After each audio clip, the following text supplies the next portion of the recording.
Well, we're not really seeing too much this morning across much of the Midwest in terms of weather across our area. And if we take a more zoomed in look closer to home, all we are seeing are just a few passing clouds just off towards our south. But again, overall this morning, not really seeing too much out there. And as we go throughout the rest of the day, our slightly below average morning lows, well, they're quickly going to be turning into above average highs by the time we make it to this afternoon.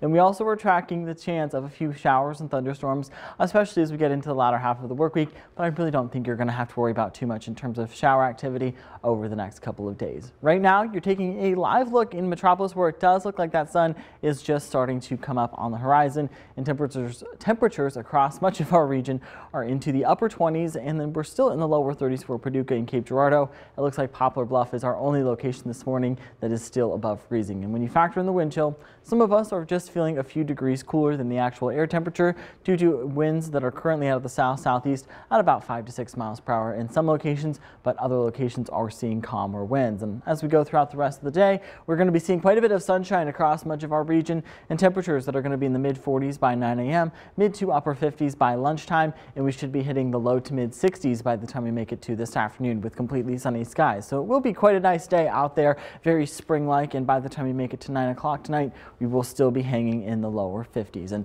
I think that those clearing conditions are still going to be with us through the overnight hours, but by the time we make it to tomorrow morning, we are going to see a few clouds track in from the west, and then we're going to see those clouds build in as we go throughout the rest of the day on Tuesday. But this isn't going to inhibit temperatures from warming up, and we are also going to see just a few isolated sprinkles across our northernmost counties later on tomorrow. Temperatures are likely going to be starting out in the 40s for most of us, and then we should be getting into the mid 60s by the time we make it to the afternoon, and maybe even the upper 60s to near 70 further towards the south. So it is going to be quite a warm day tomorrow, and that's going to be fueled by southerly winds, which could be gusting up to 23 miles per hour later on tomorrow afternoon, but it's certainly going to be well below wind advisory criteria.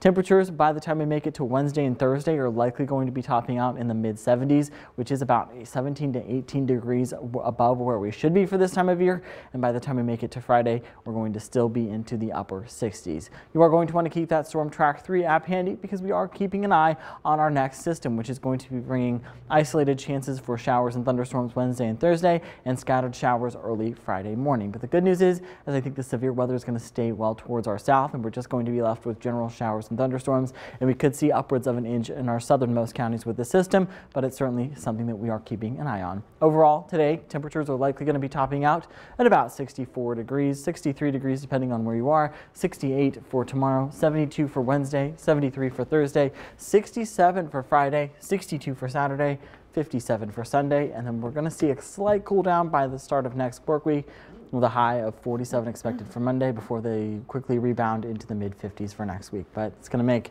more scenes like this, and this is from, I believe, Murfreesboro. You can see that beautiful field of wildflowers there. Yeah, that's a beautiful shot. Thank you, Christy, and good choice, Garrett. All right, thank you. All right, when we return, we'll have a last look at your top stories this morning, so stay with us. You're watching News 3 This Morning.